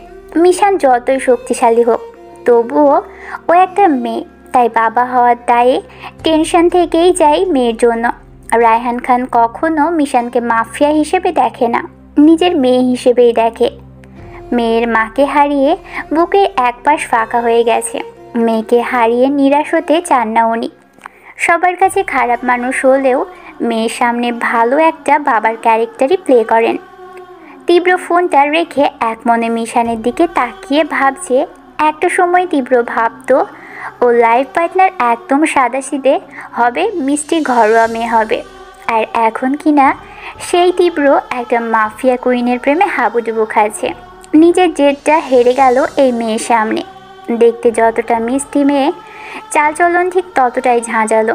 ভাবতেও পারেনি তীব্র কখনো এই দিন আসবে জীবনে, যেখানে মেয়েদের দিকে চোখ ফিরে তাকাতো না, সেখানে আজ একটা মেয়ের থেকে চোখ সরে না। কি অদ্ভুত সত্যি, উপরওয়ালা যে রকম তার ভাগ্যে ঠিক সেই রকম কাউকেই পাঠাই। এটা আজ প্রমাণ হলো। বেলা প্রায় 12টা বাজে। ঘুম ভাঙতে দেখে তীব্র ব্রাশিং মোড নিয়ে তাকিয়ে আছে। তীব্র চোখের দিকে তাকিয়ে বলল, ওভাবে তাকিয়েন না তো, মেজাজ চড়া হয়ে যায়। কেন? না করেছি তাই। বাংলা বুঝেন না? ঘুম থেকে ওঠার পর মানুষের মন মেজাজ ঠান্ডা হয়, কিন্তু তোমার দিকে তো উল্টো দেখছি। ঠান্ডাই ছিল মেজাজ, কিন্তু আপনার তাকিয়ে থাকার ধরন দেখেই মেজাজ চটে গেছে। এরকম করে বলে তাই? হ্যাঁ তো। আলী আজাজকে কেন মেরেছো? বললাম অনেক দিন ধরে মানুষ মারি না, তাই দম বন্ধ হয়ে আসছিল, তাই মেরে দিয়েছি। মানুষের ধৈর্য সবসময় এক থাকে না মিশান। আজব তো, আপনি আমার উপর এমন আতশোয়া হয়ে আছেন কেন? আমি কি বালিশ? ঘরে বালিশ নেই, সরে যান। তীব্র চুপ করে রইল, কিছু বলল না। রাগ হচ্ছে মিশানের উপর। মিশান বিছানা থেকে নেমে দাঁড়ালো। আপনার একটা শার্ট প্যান্ট দিন তো। কি করবে? জামায় রক্ত লেগেছিল কালকে, কোনো মতে টিস্যু দিয়ে ওয়াশ করেছি। ওই সময় তো আর শপিং মল খোলা পাবো না, তাই এখন জামা দিয়ে রক্তের একটা ফ্লেভার আসছে। মাথা ঝাঁকি দিয়ে নাক মুখ বাঁকিয়ে। এতক্ষণে বলছো কেন? আগে বললে না? দাঁড়াও, আমি অনলাইন থেকে অর্ডার করছি। আপাতত আপনার জামা দিন, আমি গোসল করব। আমার জামা তুমি পরবে? তোমার লাগবে গায়ে, বড় হবে না? আপনার জামা পরে আমি র্যাম শো কম্পিটিশনে যাব না, ঘরেই থাকবো। ঠিক আছে, দিচ্ছি। বিছানা থেকে উঠে দাঁড়িয়ে আলমারি খুলে জামা বের করতে যাবে, তখনই মাথায় কিছু একটা কাজ করলো। মিশানের দিকে তাকিয়ে বলল, মিশান, মায়ের অনেক সুন্দর সুন্দর শাড়ি আছে, ওগুলো এনে দেই। যদি আপনার জামা দিতে খুব অসুবিধা হয় তাহলে আমি টাওয়াল জড়িয়ে থাকবো, তবু আমি শাড়ি পরবো না। তোমাকে টাওয়াল জড়ানো অবস্থায় দেখলে আমার আরও বেশি অসুবিধা হবে, তার থেকে তুমি আমার জামাই পরে নাও। তীব্র একটা ডার্ক ব্লু কালারের ফুল হাতা টি শার্ট আর কালো রঙের প্যান্ট বের করে মিশানকে দিল। মিশান জামা নিয়ে বাথরুমে চলে গেল। গোসল দিয়ে মিশান বের হতেই তীব্রের হার্টবিট ফল করতে লাগলো। লম্বা ঘন কালো চুলগুলো ভেজা অবস্থায় যেন জলজল করছে, আর মিশানের রূপটাকে আরও বাড়িয়ে দিয়েছে। টি শার্টটা মিশানের গায়ে অনেক ঢিলে হয়েছে, তার মধ্যে লম্বাও হয়েছে। মিশান টি শার্টের নিচের অংশে পেটের সাথে গিট মেরে রেখেছে। প্যান্টটা তাও লেগেছে পায়ের নিচে ভাঁজ করে উপরের দিকে উঠিয়ে নিয়েছে। চুলগুলো ভালো করে মোছো, ভেজা আছে তো। পারবো না, এসিটা অফ করে ফ্যানটা দিন, চুল একাই শুকাবে। এত অলস তুমি? আমি মুছে দিচ্ছি তাহলে। না না, একদমই না। কেন? আপনার চোখ আমার কাছে ভালো ঠেকছে না, আপনি আমার কাছে আসবেন না। আমার চোখ আবার কি করলো? তখন ঘুমিয়েছিলাম বলে কিছু বলতে পারিনি। আমার ঠোঁটে চুমু খেয়েছেন কেন? তীব্র হেসে দিয়ে জিহ্বায় কামড় বসালো। ফাজিল লোক। সার্ভেন্ট এসে কফি দিয়ে গেল। বসে বসে মিশান তীব্র কফি খাচ্ছে।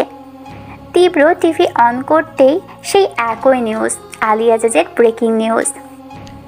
এখন বলো তো ওর কাহিনীটা কি? ও আমার মাকে মেরেছে। হোয়াট? তাহলে আরিফ রোজা? আপনার প্রশ্নের উত্তর দেব নাকি পুরোটা খুলে বলবো? পুরোটা খুলে বলো। সেদিন আরিফ রেজার সাথে আলী আজাজও ছিল। আপনার বাবাকে অনেকগুলো গুলি করার পর আপনার বাবা মারা যায়, কিন্তু আমার মাকে দুটো গুলি করেছিল। মাকে গুলি করতে দেখে আমি হাতের কাছে ছুরি দেখে সেটা দিয়ে আরিফ রেজার হাতে দুটো আঘাত করেছিলাম পেছন থেকে। সাথে সাথে আমাকেও দুটো গুলি করা হলো। ঠিক সেই সময় আমার পাশ থেকে আলী আজাজ আমার মায়ের পেটে ছুরি দিয়ে অনেকগুলো আঘাত করে, যার জন্য মায়েরও মরতে হলো। সেদিন ওদের মুখগুলো মুখোশ দিয়ে ঢাকা ছিল ঠিকই, কিন্তু ওদের চোখগুলো চিনে রেখেছিলাম। যদি বেঁচে থাকি তবে এই চোখগুলো আমি পাবই। লন্ডনে চলে যাওয়ার পর বাংলাদেশে ফিরেনি, ভেঙে গুঁড়ো হয়ে গিয়েছিলাম আমি। ডিপ্রেশনে আমার মস্তিষ্কে খুন চড়ে গিয়েছিল। শান্তির ঘুম বিদায় দিয়েছি, নিজেকে 100% তৈরি করেছি। তারপর খুঁজতে বেরিয়েছি ওদের, পাইনি ওদের। কি করে পাবো?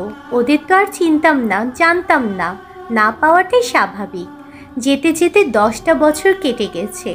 আমার লাকটা কত ভালো, সেদিন নীলিমা আপুর বিয়ে না হলে আমার বাংলাদেশে আসা হতো না।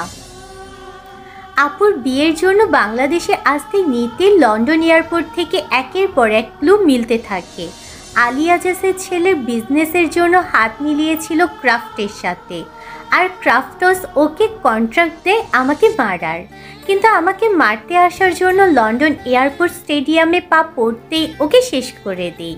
আর মজার ব্যাপার হলো, ওকে মারার সময় ওর চোখগুলো চেনা লাগছিল। ওর চোখটা খুব বেশি টান ছিল, মনে হচ্ছিল এই চোখ আমি 10 বছর ধরে খুঁজছি। কিন্তু ওই চোখের মালিক এই লোক না, বাংলাদেশে এসে লোক লাগায়। আলী আজাসের ছেলে ফুল ব্যাকগ্রাউন্ডের জন্য, আর তারপর যখন জাপান যায় পার্টনারশিপ বিজনেসের জন্য, বাংলাদেশ থেকে আপনার সাথেও তো আলী আজাসকেও ইনভাইট করা হয়েছিল। সেদিন আপনার সাথে আমাকে আলী আজাস দেখে বারবার নোটিস করছিল। এটা আমার চোখে আটকে পড়ে। আমি ভালো মতো দেখি এটা সেই চোখ যাকে আমি এয়ারপোর্টে মেরেছি। হোটেলে ফেরার পর ওই ছেলেটার পুরো ব্যাকগ্রাউন্ড বাংলাদেশ থেকে পাঠাতেই দেখতে পেলাম আলী আজাস ওই ছেলের বাবা। আর এই লোকটাই সেই লোক যার চোখটা হুবহু মিলে গেছে, কিন্তু আমি শিওর হতে পারছিলাম না। এই জন্যই ওর আরেকটা পার্টনার কোথায়, সেটাকে পেলেই দুজনকে একসাথে মারব। তারপর আপনার সাথে যেদিন বাংলাদেশে এলাম, আপনার মায়ের কাছে গেলাম, আপনার চাচাকে দেখে আমার দুয়ে দুয়ে 4 মিলতে বসলো। ওনার চোখ, তারপর ওনার হাত নোটিস করলাম। সেই একই অ্যাঙ্গেলে এই হাতটা কাটা। আমার সব প্রশ্নের উত্তর মিলে যাচ্ছিল, শুধু তার জন্য একটা গ্যারান্টি দরকার। আর তাই আপনি আপনার চাচার সাথে কেবিন থেকে বেরিয়ে যাওয়ার পর আপনার মাকে জিজ্ঞেস করতে লাগলাম, কারণ আপনার মা ওনাদের চেহারা দেখেছিল। সেটা বলার চেষ্টা করছিল আপনার মা, আর সেজন্যই এত উত্তেজিত হয়ে উঠেছিল সেদিন আমায় দেখে। আর আমার উত্তরটা বলার চেষ্টা অমন করে উঠছিল। আর হয়তো আরিফ রেজা বুঝে গেছিল, তাই রাস্তা ক্লিয়ার করার জন্য আপনাকে ব্যবহার করে আমাকে মারতে। আমি মরে গেলে সব হিসেব বন্ধ হয়ে থাকতো। আমার হিসেবের গ্যারান্টি আপনার মা দিতে পারবে বলে আপনার মাকে কিডন্যাপ করি, যাতে ভালো ট্রিটমেন্ট দিয়ে অন্তত হ্যাঁ না বলার ক্ষমতাটা হয়। আস্তে আস্তে গর্তের সাপ বেরিয়ে এলো, আর তারপর তো সব জানেনই। হিসাব তো এবার বরাবর হলো। আলী আজাজ কেন আমায় অমনভাবে হুমকি দিয়েছিল সেদিন ব্যাপারটা বুঝিনি। ও আমায় বলেছিল আমার মৃত্যু কোনো এক নারীর হাতে, আমার ভবিষ্যৎবাণী করেছিল ও তাহলে সবটা প্ল্যানিং করেছিল আগের থেকেই। একদম plan A, plan B, plan C সব সাজানো হয়েছিল। কিন্তু আলী আজাজ তোমার মাকে কেন অমন করে মারলো? কলেজ লাইফে থাকতে আলী আজাজ আমার মাকে পছন্দ করত, খুব বিরক্ত করত মাকে। ড্যাডির সাথে বিয়ের পর লন্ডনে চলে যায়। মা ড্যাডের লাভ ম্যারেজ ছিল। মা কোনোদিন ড্যাডকে বলেনি আলী আজাজ মাকে ডিস্টার্ব করে, কারণ ড্যাড জানলে ওই লোকটাকে খুন করবে। তাই আমার বুদ্ধি হওয়ার পর মা আর ড্যাড বাংলাদেশে এসেছিল 2 বার। একবার নিলয় দাদার বিয়েতে, আরেকবার 10 বছর আগে। মিশানের চোখ জলজল করছে কথাগুলো বলতে যেয়ে। হিসেব এখন সব মিলে গেছে, কোনো প্রশ্নের উত্তর বাকি নেই। এখন শুধু মূল্যায়নের পালা। সব প্রশ্নের উত্তর মিলে গেছে, এখন তবে আর অপেক্ষা কিসের? হয়তো সেদিন মিশান আহত হয়েছিল বলেই আজ ওদের খুঁজতে এতগুলো বছর লেগে গেছে। যদি সেদিন তীব্রও থাকতো তাহলে খুঁজতে সুবিধা হতো, 10টা বছর কেটে যেত না। সেদিন তীব্র থাকলে অন্তত ওর চাচাকে দেখে চিনে যেত। হিসেব মেলানোর জন্য ছুটতে হতো না কারোর। বসে বসে একের পর এক সিগারেট শেষ করে যাচ্ছে তীব্র, আর মিশান কফি শেষ করে হাতের মধ্যে কফি মগ নিয়ে মগের ভিতরটা দেখছে আনমনে। সব হিসেব মিলিয়ে দুজনে নিশ্চুপ হয়ে গেছে। এমন সময় তীব্রর রুমে নক পড়ল। পারমিশন দিতেই সার্ভেন্ট এসে একটা শপিং ব্যাগ দিয়ে গেল। মিশানের জামা ওটাই।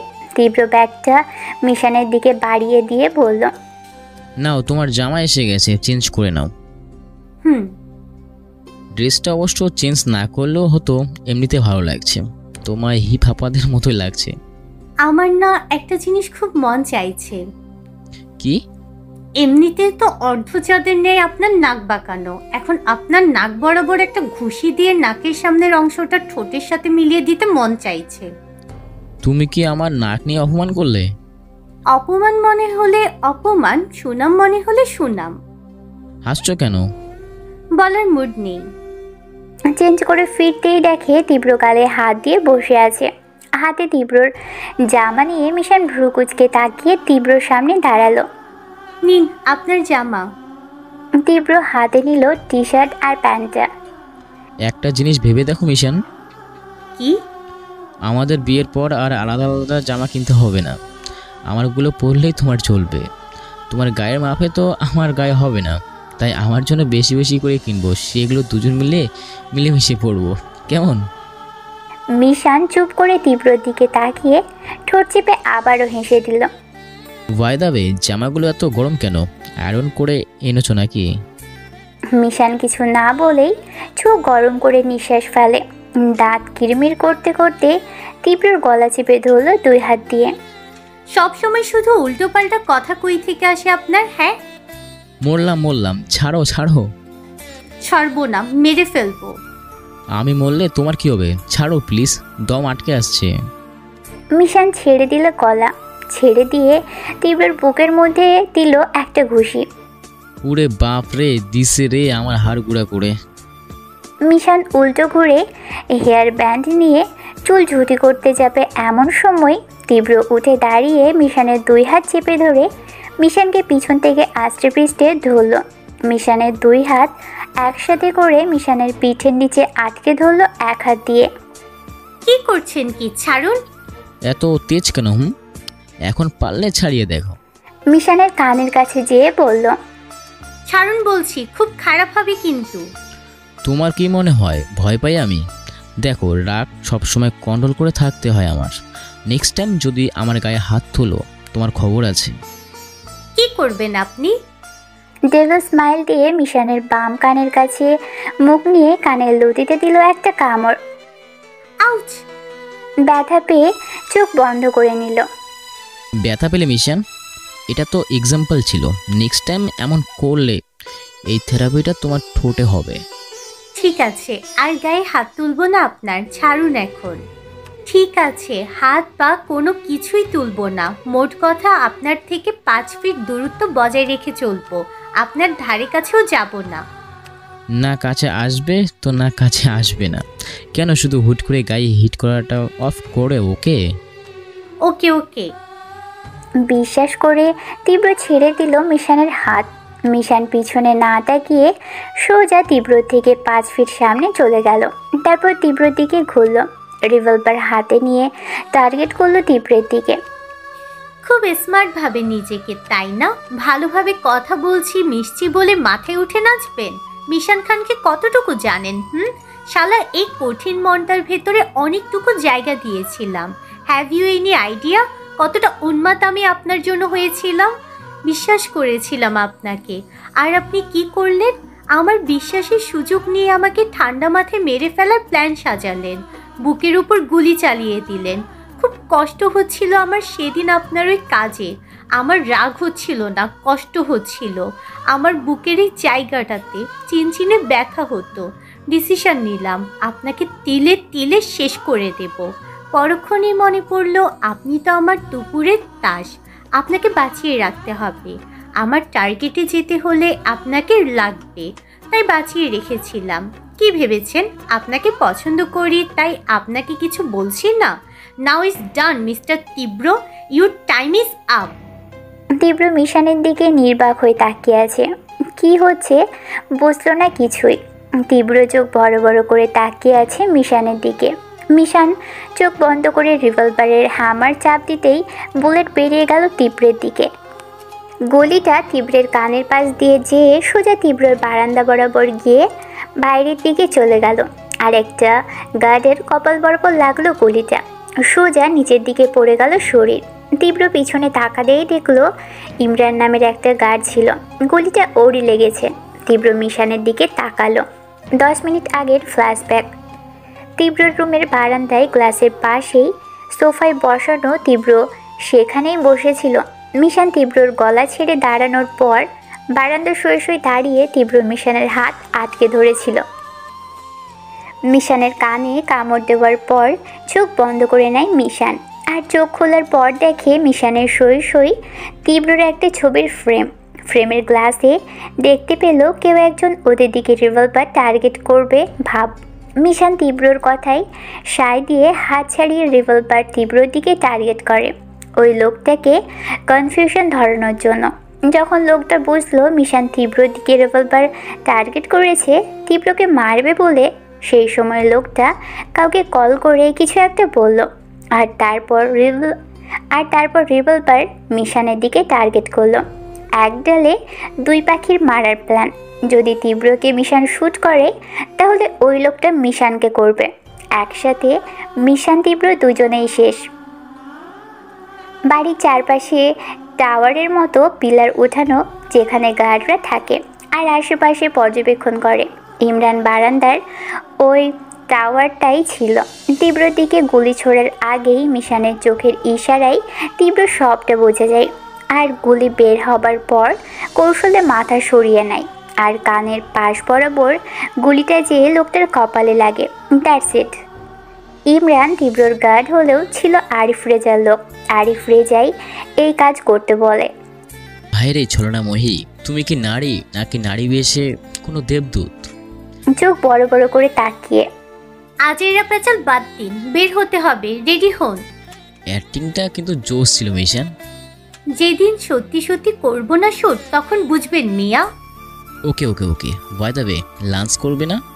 খিদে পেটে ইঁদুর রেস লাগিয়েছে আর বলছেন লাঞ্চ করব না? ব্যান্ড দিয়ে চুল আটকাতে নিচে যেতে হবে তো। খাইয়ে দিতে হবে কিন্তু। কথাটা একটু মিষ্টি করে বললে বুকের ভিতরটা প্রশান্তি লাগতো।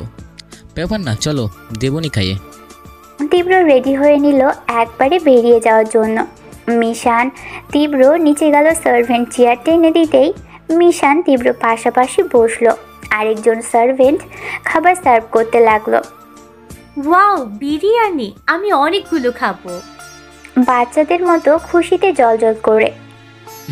যত ইচ্ছা খেও, সমস্যা নেই। বাই দ্য ওয়ে মিশান, তোমার তো পেট নেই, এত খাবার তুমি কোথায় রাখো? আগে খাইয়ে দিন, খাওয়া শেষ হলেই দেখবেন। ঠিক আছে, নাও খাও। মিশানের মুখে খাবার তুলে দিয়ে মিশান খাবার মুখে নিল। কি তৃপ্তি করে খাচ্ছে। বিরিয়ানিটা একদম ফার্স্ট ক্লাস হয়েছে। আমাদের বাবুজির হাতের রান্না সবই টেস্ট। এখানে থাকলে তুমি মোটা হয়ে যাবে এক মাসে। আমি আর মোটা? এত ফাস্ট ফুড খেয়েই হলাম না আর তো। ঠিক আছে, পরেরটা পরে দেখা যাবে। আপনি খাচ্ছেন না কেন? তোমাকে আগে খাইয়ে দিইনি। না, আপনিও খান না, লেট হয়ে যাবে তো না হলে। তাও বলছো না? একটা বার ঠিক আছে, আমি খাইয়ে দিচ্ছি। আমি চামচ ছাড়া খাইয়ে দিতে পারি না তীব্র, হাত দিয়ে নিজেই খেতে পারি না, আর আপনাকে কি খাওয়াবো? এত বড় মেয়ে হয়েছো, হাত দিয়ে খেতে পারো না, এত কিছু পারো আর এটা পারো না? এখন তো তাও চামচ দিয়ে খেতে পারি, আগে তো তাও পারতাম না। মা বেঁচে থাকতে কোনোদিন হাত দিয়ে খাইনি। মা খাইয়ে দিত, মা চলে যাওয়ার পর ড্যাড খাইয়ে দিত। ড্যাড তো আর সবসময় ফ্রি থাকতো না, তাই মাঝে মধ্যে কেয়ারটেকাররা খাইয়ে দিত, যা ভালো লাগতো না আমার। তারপর আস্তে আস্তে চামচ দিয়ে খাওয়া শিখেছি। এটা আমার জন্য একটা বিশাল চ্যালেঞ্জ ছিল। আমার মতো যদি বাবা মা ছেড়ে দূর দেশে থাকতে, হোস্টেল জীবন কাটাতে, তাহলে ঠিকই পারতে। আমি তো আর সবার মতো ছিলাম না, অনেক বেশি বোকা আর শান্ত স্বভাবের ছিলাম। হয়তো বাবা মার আদরি অমনটা ছিলাম। আমাদের লাইফটা আসলেই ট্রাভেল। বেঁচে থাকতে হলে আমাদের হাঁটতে হবে, শিখতে হবে, বুঝতে হবে, পারতে হবে। আমি এতটা সহজ শান্ত ছিলাম না। বাবা মায়ের সামনে বিড়াল হয়ে থাকতাম, কিন্তু স্কুল ভার্সিটি কলেজেতে এগুলোতে ভেসে গেতাম। সবাই খুব ভয় পেত আমাকে। ভার্সিটিতে গিয়ে একবার এক টিচারকে ধরে মারধরও করেছিলাম। কেন? বেশ করেছেন। আমার অবশ্য এমন রেকর্ড নেই। স্কুল লাইফে আমার কোনো ফ্রেন্ড সার্কেলই ছিল না, মাত্র অতিরিক্ত বোকা ছিলাম। পড়াশোনা ছাড়া আর কিছু মাথা দিয়ে যেত না, তাই আমার সাথে কেউ মিশতো না। ও লেভেল শেষ করে যখন আস্তে আস্তে নিজেকে তৈরি করি, নিজের রূপটা বদলে দিই, তখন আর নিজে থেকেই কারোর সাথে মিশতাম না। কেন জানি একা থাকতেই ভালো লাগতো। ভার্সিটির লাইফে এসে কয়েকটা মার্ডার করেছিলাম। কয়েকটা ছেলে আমাকে মলেস্ট করার ট্রাই করেছিল, ওদের দিয়ে আমার মার্ডার করার হাতেখড়ি হয়েছিল। জীবন কোথা থেকে কোথায় নিয়ে যায় আমাদের মাঝে মাঝে না ভাবতে অবাক লাগে। থ্রিলার, কমেডি সব কিছু সংগ্রামী নামই হচ্ছে জীবন। তীব্র মিশানকে খাইয়ে দিচ্ছে এমন সময় তীব্রর বাড়িতে ঢুকলো প্রীতম। সোজা ডাইনিংয়ে ঢুকতে নিল, দেখে খুব উত্তেজিত লাগছে। প্রীতম এসে দেখলো তীব্র মিশানের সাথে হেসে হেসে কথা বলছে আর নিজের হাতে মিশানকে খাইয়ে দিচ্ছে। তাহলে পলাশ ঠিকই বলেছিল। তীব্র দেখতে পেল ডাইনিংয়ের সামনে প্রীতমকে। কি ব্যাপার, এত উত্তেজিত লাগছে কেন তোমায় দেখে? ভিতরে আসো। স্যার। বলো। স্যার, আলিয়াজকে হসপিটাল থেকে দেখে আমরা বাড়ি ফিরছিলাম। সেই সময় রাস্তায় অনেকগুলো গাড়ি এসে থামলো। অনেকগুলো র্যাব ফোর্স বেরিয়ে এসে আরিফ স্যারকে ধরে নিয়ে গেল। বলল ওনার নামে বিশাল কেস জাহির করা হয়েছে। হোয়াট? তোমরা কোথায় ছিলে? আমার চাচুকে ধরে নিয়ে গেল, সাথে সাথে আমায় না জানিয়ে এখন বলছো কেন? স্যার, বলার সুযোগ পাইনি, আমি পালিয়ে এসেছি কোনো মতে। সবাইকে ধরে নিয়ে গেছে। ওকে, আমি দেখছি। তীব্র দেখতে পেল ডাইনিংয়ের সামনে প্রীতমকে। প্রীতম দাঁড়িয়ে আছে। খুব বেশি উত্তেজিত আর চিন্তিত লাগছে প্রীতমকে। তীব্রর কাছে ছুটে আসার কারণ, তীব্র যদি জেনে যায় যে ওর চাচা ওর বাবার খুনি, তাহলে অ্যাট এনি কস্ট তীব্র আরিফ রেজার অন্য কারো হাতে তুলে দিবে না, নিজের হাতেই মারবে। আর যেহেতু র্যাব ধরে নিয়ে গেছে, সেখানে তীব্র যে করেই হোক আরিফ রেজাকে ছাড়িয়ে নিজের অধীনে আনবে। হ্যালো অফিসার, এসব কি শুনছি আমি? আপনাদের ডিপার্টমেন্টের র্যাব এসে আমার চাচাকে ধরে নিয়ে গেছে। এত বড় সাহস কি করে হলো আপনাদের? আপনারা আমাকে একটা বড় ইনফর্ম করেছেন। 20 মিনিট সময় দিলাম, আমার চাচাকে সম্মানের সহিত বাড়িতে দিয়ে যাবেন। বলে ফোনটা রেখে দিল তীব্র। মিশান মুচকি মুচকি হাসছে। তীব্র মিশানের পায়ে পাড়া দিয়ে হাসি বন্ধ করতে বলে। এমন সময় কতগুলো গার্ড এসে প্রীতমের দিকে গান টার্গেট করলো। প্রীতম ছিটকে উঠল। কিছু বলতে যাবে তার আগেই তীব্র বলে উঠল, নিজেদেরকে খুব চালাক মনে করিস, তাই না পিয়াল? প্রীতমই আসলে তীব্র সেই চাচাতো ভাই, যার আসল নাম পিয়াল। আরিফ রেজা নিজের গুটি সাজিয়েছে অনেক বছর আগেই। ছোট্ট পিয়ালকে মৃত সাজিয়েছে। বড় হবার পর তীব্রর বিশ্বস্ত গার্ড হিসেবে পাঠিয়েছে। তীব্র সব খবরাখবর আরিফ রেজার কাছে পার করে। স্যার, কি বলছেন এসব? আপনি জানেনই তো আমি একজন অনাথ, তবে এসব কি বলতেছেন এখন? তোরা বাপ বেটা এমন খেল খেলছিস, কি আর বলবো, লাজ জবাব পাই। এত নিখুঁত সোফান রোজা তীব্র কিছুই বুঝলো না আর জানলো না। কি করে জানবেন তীব্র? ওরা তো পৃথিবীর সব থেকে চালাক প্রাণী। ওরা এতটাই চালাক ভুলে গেছে ওরা যে অতি চালাকের গলায় দড়ি। You are right Mishan. হাত ধুয়ে চেয়ার ছেড়ে উঠল। প্রীতমের কাছে যেয়ে দাঁড়ালো। কি ভেবেছিস যত বুদ্ধি তোদের বাপ বেটার মাথায় আছে? খেলা শুধু তোরাই খেলতে পারিস। তোদের এত বছর ধরে তিলে তিলে সাজানো প্ল্যান একদিনে শেষ করে দেবো আমি। খেল খাতাম। দাঁতে দাঁত চেপে চোখ গরম করে বলল, তীব্র, আমাদের লেট হয়ে যাচ্ছে, এর কেসটা এখানে শেষ করে দিন। স্যার, আপনি আমায় ভুল বুঝছেন sir. Just shut up. Revolver বের করে প্রীতমের কপালে ধরল। স্যার। তীব্র গান সরিয়ে প্রীতমের বুকে শুট করলো। এটা আমার বিশ্বাসঘাতকতার করার জন্য। আরেকটা গুলি করলো কপালে। এটা আমাকে পিছন থেকে ছুরি মারার চেষ্টা করার জন্য। 3 নাম্বার গুলিটাও মাথায় করলো। প্রীতমের মৃত শরীর ফ্লোরে নেতিয়ে পড়ল। গার্ডসরা ডেড বডিটা সরিয়ে নিল। তৈরি হয়ে বেরিয়ে পড়লো দুজনেই। মিশান তীব্র এক গাড়িতেই, আর পিছনে অনেকগুলো গার্ড, যেগুলোতে মিশান তীব্রর গার্ডরা আছে। ঢাকা খিলক্ষেত, বিকেল প্রায় সন্ধ্যা হয়ে আসবে এমন সময় একটা বিশাল ডেরার ভিতরে অন্ধকার একটা ঘরে আরিফ রেজাকে ধাক্কা দিয়ে ঢোকানো হলো। আরিফ রেজার হাত দুটো পিছনে নিয়ে হ্যান্ডকাপ দিয়ে আটকে দিয়েছে র্যাবরা। এমন সময় ডেরার সামনে এসে থামলো কয়েকটা কালো রঙের গাড়ি। কয়েকজন গার্ড বেরিয়ে একটা গাড়ির ডোর ওপেন করতেই গাড়ির দুই পাশ দিয়ে বেরিয়ে এলো দুজন লোক, লম্বা চওড়া, উপর থেকে নিচ অবধি বড় করে দেখতে গেলে একজন ব্ল্যাক শুজ, ব্ল্যাক কালারের শার্ট, তার উপর ব্ল্যাক কালারের ব্লেজার, ব্ল্যাক কালারের প্যান্ট, হাতে ব্ল্যাক কালারের একটা ওয়াচ, চোখে সানগ্লাস। আরেকজন white colour Converse, dark blue কালারের শার্ট, ডার্ক কালারের প্যান্ট, হাতে কোনো ওয়াচ নেই, আর ব্ল্যাক একটা সানগ্লাস পরা। ইনি একজন নারী, শার্টের হাতাটার বোতাম খোলা রেখে নিচের দিকে ছেড়ে দিয়েছে, লম্বা চুলগুলো পিছনে ঝুঁটি করা। এরা আর কেউ নয়, মিশান আর তীব্র। খালি সবাইরে কনফিউজড ধরাইলাম। দুজন র্যাব ডেরা থেকে বেরিয়ে এলো। মিশান তীব্র তাদের সাথে ভিতর যেতেই সেই অন্ধকার রুমটাতে গেল। রুমটা একটা কেবিনের মতো। ভিতরে ঢুকতেই লাইট জ্বালানো হলো। আরিফ রেজা থমকে উঠল। দরজা লক করে দেওয়া হলো। কেবিনটাতে শুধু তীব্র, মিশান আর আরিফ রেজা। কেমন আছো চাচ্চু? তীব্র, বাবা আমাকে এখানে এনেছে কেন ওরা? আমাকে বের করে নিয়ে চলো। কুল চাচ্চু কুল, এত উত্তেজিত হচ্ছে কেন? যা হচ্ছে হতে দাও। আগে তুমি গিয়ে বরং চেয়ারে বসো। আমি এখানে থাকবো না তীব্র, প্লিজ বাবা আমায় বের করো। বেশিক্ষণ সময় নেব না চাচ্চু, একটু ধৈর্য ধরো, তারপরে তোমার স্থান বদল হবে। বলেই তীব্র মিশান পাশাপাশি চেয়ার টেনে বসলো। কি বলতে চাইছো তুমি তীব্র? চোখে প্রচণ্ড ভয় নিয়ে।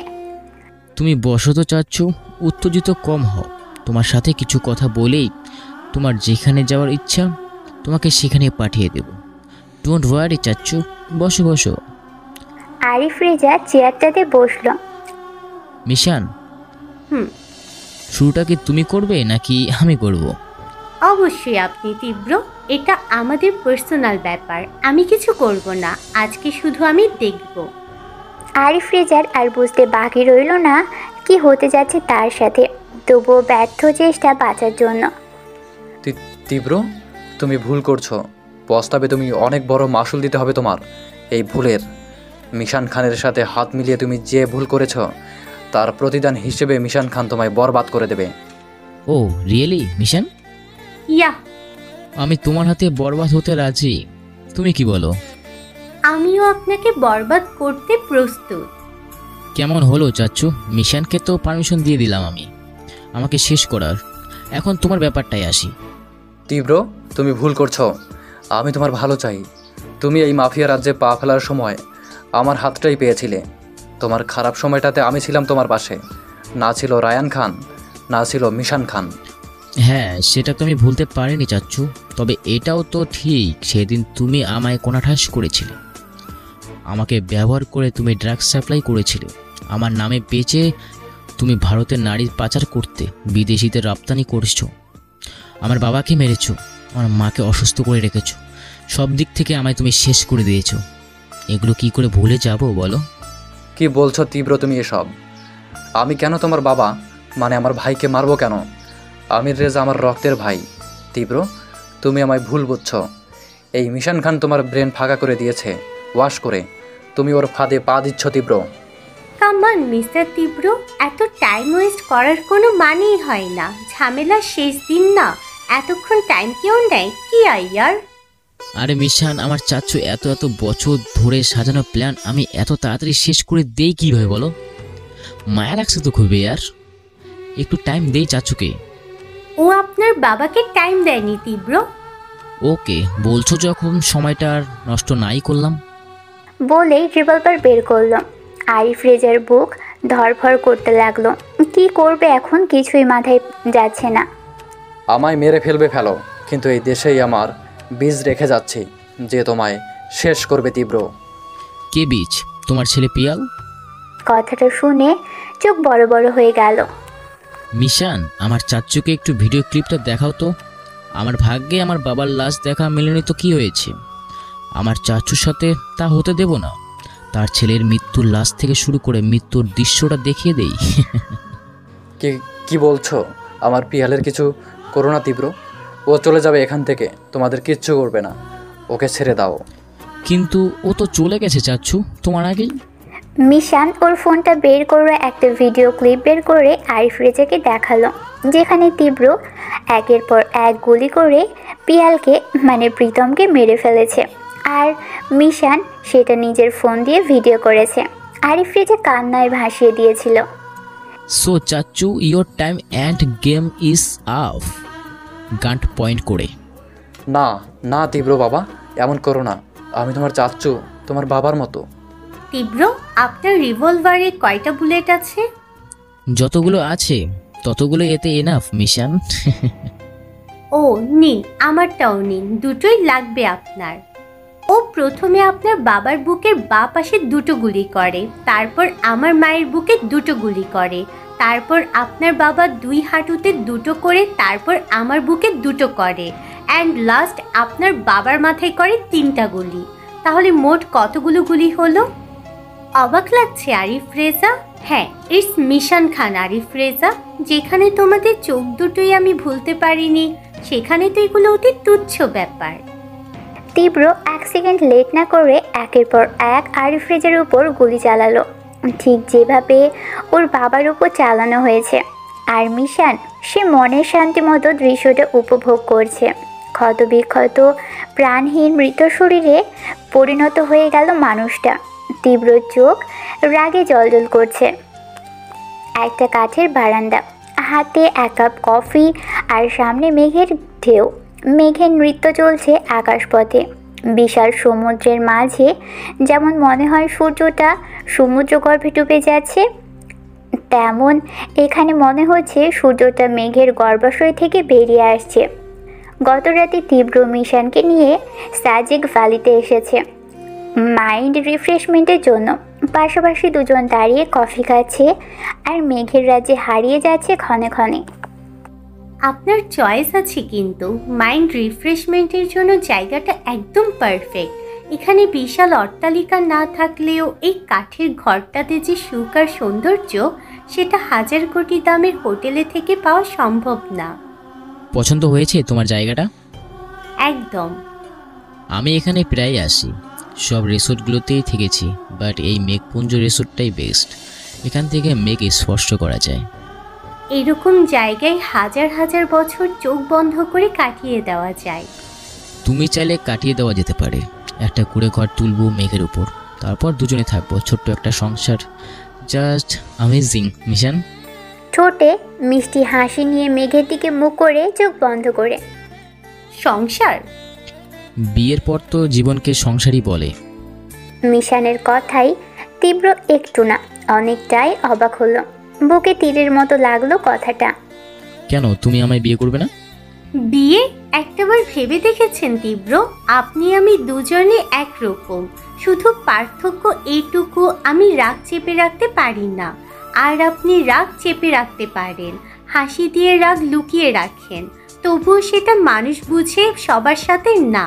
হয়তো আমার জন্য আপনি আমার উপর রাগ দেখাবেন না, কিন্তু ভেতরে ভেতরে ঠিকই যন্ত্রণায় ভুগবেন। কতদিন আমাকে সহ্য করবেন তীব্র? 1 মাস, 6 মাস, 1 বছর, এর বেশি না। তারপর মারামারি, কাটাকাটি। ভেবে দেখুন, এই মুহূর্তে আপনার সাথে আমার অনেক ভালো একটা ফ্রেন্ডশিপ বিরাজ করছে। ফিউচারে একজন আরেকজনের বিপদে পাশে দাঁড়াতে পারবো। আমাদের একটা ভুল ডিসিশন আমাদের পুরো জীবনের জন্য আলাদা করে দেবে। কেউ কারোর ছায়াও সহ্য করতে পারবো না। একটাবার ভাবুন তীব্র, যেখানে আমরা একজন মানুষের প্রাণ নিতে 2 বার ভাবি না, সেখানে এক ঘরে একসাথে সংসার কি করে করব? মিশান, অলরেডি আপনি আমাকে অ্যাটাক করেছেন, দ্বিতীয়বার করবেন না তার কোনো গ্যারান্টি নেই। আমিও হয়তো অ্যাটাক করতে পারি। হ্যাঁ, এটা ঠিক, আমার ভিতরে আপনার জন্য একটা দুর্বলতা কাজ করে, আর সেই দুর্বলতার খাতিরে আমি আমাদের সম্পর্কটাকে একটা ভুল সিদ্ধান্তের জন্য নষ্ট করতে চাই না তীব্র। কথাগুলো বলতেই মিশানের কেমন যেন গলাটা ধরে এলো। তীব্র চুপচাপ মিশানের দিকে তাকিয়ে আছে। মিশান নিচের দিক থেকে উপরের দিকে তাকিয়ে আছে। তীব্র মিশানের পাশে থেকে সরে তীব্রর রুমে চলে গেল। এই বেলা কেটে গেল কটেজেই। কেউ এই টপিক নিয়ে কোনো কথাই উঠালো না। আকাশ মেঘলা মেঘলা, তবুও দুপুরের দিকে বাইরে ঘুরতে বের হলো দুজনে। একটা বিশাল পাহাড়ের উপর দাঁড়িয়ে আছে ঝিরঝির মৃদু বাতাস, মনটা একদম হালকা করে দিচ্ছে। আকাশটা মেঘলা। ওয়াটারফলস দেখতে যেতে চেয়েও গেল না, আকাশের মেঘ করেছে দেখে। এখানে ওয়াটারফলস দেখা দুর্লভ ব্যাপার। বেশিরভাগ সময় মেঘ দিয়ে ঢাকা থাকে বলেই ওয়াটারফলসের দেখা খুব কষ্টে মিলে। অনেকক্ষণ অপেক্ষা করতে হয়। কটেজে ফিরতে চাইলেই মিশান বলল, বৃষ্টি নামলে নামুক, বৃষ্টিতে ভিজবে আজ। এমন প্রকৃতিতে বৃষ্টিতে ভিজতে পারা অনেক সৌভাগ্যের ব্যাপার। বিকেলের সাথে আকাশ মেঘ করে প্রচণ্ড রকম বৃষ্টি পড়তে লাগলো। মিশানের সাথে তীব্র বাধ্য হয়ে ভিজতে হচ্ছে। মিশান চুলগুলো আলগা করে দিয়ে ভিজছে। তীব্র এক মনে মিশানের দিকে তাকিয়ে আছে। ইস, যদি এই সময় মিশান শাড়ি পরা থাকতো তবে কতই না সুন্দর লাগতো। এমনিতেও কত সুন্দর লাগছে না। বেঘরে তাকিয়ে আছে মিশানের দিকে। আর মিশান, সে তো কাকতাড়ুয়ার মতো দাঁড়িয়ে আছে, আকাশের দিকে তাকিয়ে ভিজে যাচ্ছে। আজব ব্যাপার, মিশান একটাবার এদিক ওদিক তাকাচ্ছে না। তীব্র কি মনে করে যেন মিশানের হাত ধরে টান দিল। মিশান তীব্রর দিকে তাকাতেই দেখলো মিশানের চোখ কেমন লাল হয়ে আছে, অনেকটা রক্তবর্ণ। তীব্র মিশানকে টান দিয়ে একদম কাছে নিয়ে এলো। আরেক হাত দিয়ে মিশানের অপর হাতটাও ধরে মিশানকে একদম কাছে নিয়ে এলো। দুজনের মধ্যে দূরত্বটা ঠিক 1 কি 2 ইঞ্চি হবে। মিশান তীব্র চোখের দিকে তাকাচ্ছে না, কিন্তু তীব্র মিশানের দিকে ঠিকই তাকিয়ে আছে। মিশান, আমার দিকে তাকাও। মিশান মাথা নিচু করেই আছে। কি হলো, তাকাও। আলতো করে বলল। মিশান তাকালো না তীব্র চোখের দিকে। মিশান, আমি তোমার সারা জীবনের সঙ্গী হতে চাই। মিশান, আমি তোমায় কথা দিচ্ছি, আমি তোমাকে কখনো কষ্ট দেব না। আমি চোখ বন্ধ করে সব সহ্য করে নেব। তোমার রাগ, অভিমান, জেদ, এতটুকু সহ্য করার ধৈর্য আমার আছে। মিশান, প্লিজ এভাবে আমায় রিজেক্ট করো না। আচ্ছা, তুমি না হয় একা জীবন থাকবে, কিন্তু আমি ঠিক থাকতে পারবো না। আমার মায়ের মুখের দিকে তাকিয়ে আমিও একটা বিয়ে করে নেব। তুমি ভাবো মিশান, আমার পাশে তুমি অন্য কাউকে সহ্য করতে পারবে বলো? মিশান এবার তীব্র চোখের দিকে তাকালো, চোখ বড় বড় করে অসহায় দৃষ্টিতে। মুখ ফুটে বলতে না পারলেও সহ্য করতে পারবে না তুমি, জানি আমি। আর ওইদিকে আমিও ভালো থাকবো না মিশান তোমায় ছাড়া। যেখানে আমি তোমায় ডিজার্ভ করেছি সেখানে অন্য একটা মেয়ের সাথে একই ঘরে থাকতে পারবো না আমি। আমার জন্য ওই মেয়েটার জীবন নষ্ট হয়ে যাবে। আর আমার কথা তো বাদই দিলাম। মিশান, আমাদের জীবনের উপর দিয়ে যত খারাপ হওয়ার তা হয়ে গেছে, আর কোনো খারাপ হওয়ার বাকি নেই মিশান। আর আমি তো বলছি না আমার জন্য তুমি বউ সেজে ঘরে শাড়ি চুড়ি পরে থাকো। তুমি এখন যেরকম আছো ফিউচারেও তেমন থেকো। আমি তোমার বর্তমানটাকে দেখে তোমায় চেয়েছি, ভবিষ্যতে তোমাকে বদলে দেওয়ার জন্য না। তুমি যেমন তেমনই থাকবে, শুধু আমাকে তোমার এইখানটাই, মিশানের বুকের বাঁ পাশে আঙুল দিয়ে দেখিয়ে একটু তীব্রর নামে জায়গা দিও। মিশান তীব্রর দিকে তাকিয়ে আছে। ওর গোলাপি ঠোঁট লাল বর্ণ ধারণ করেছে, ঠোঁটটা কাঁপছে, চোখটাও লাল টকটকে, যেন রক্ত টকবক করছে। এতক্ষণে বোঝা যাচ্ছে মিশান তখন আকাশের দিকে তাকিয়ে কাঁদছিল। I love you মিশান। মিশান 1 সেকেন্ডও দেরি করলো না, তীব্রকে শক্ত করে জড়িয়ে ধরে কাঁদতে লাগলো। তীব্র মিশানকে জড়িয়ে ধরলো। I love you too Tibro, I love you. I love you a lot Mishan. একজন আরেকজনকে শক্ত করে জড়িয়ে ধরে আছে, ভালোবাসার কথা জানান দিয়ে যেন দুজনের বুকের উপর থেকে পাথর সরে বুকটা একদম হালকা হয়ে গেল নিমেষেই। বেশি ভালোবাসলে তা প্রকাশ করা কঠিন হয়ে পড়ে, যেটা তীব্র মিশান বুঝিয়ে দিল। ভালোবাসার রং বড়ই অদ্ভুত, যেটা সহজেই চোখে পড়ে না। আর যখন চোখে পড়ে তখন বোঝা যায় না এটা কিসের রং, ভালোবাসা নাকি ধোঁকা। দুজনেই এতদিন যেন একটা ঝাপসা আধারে ডুবেছিল। আজ আত্মার চাওয়া থেকে প্রাপ্তি দেওয়া হয়েছে, তাই ভিতরটা যেমন হালকা লাগছে, প্রকৃতিটাকেও তেমন প্রেমময় লাগছে। সময়ের সাথে বাতাস আর বৃষ্টির বেগ ক্রমে ক্রমে বেড়েই যাচ্ছে, আর তীব্র মিশানকে আষ্টে পৃষ্ঠে জড়িয়ে ধরে আছে শক্ত করে। দুজনের অনুভূতি যেন প্রকৃতিতে সবটুকু সুখ নেমে এসেছে, যেন ওরা দুজনের কষ্টটা স্পষ্ট পড়তে পারছে।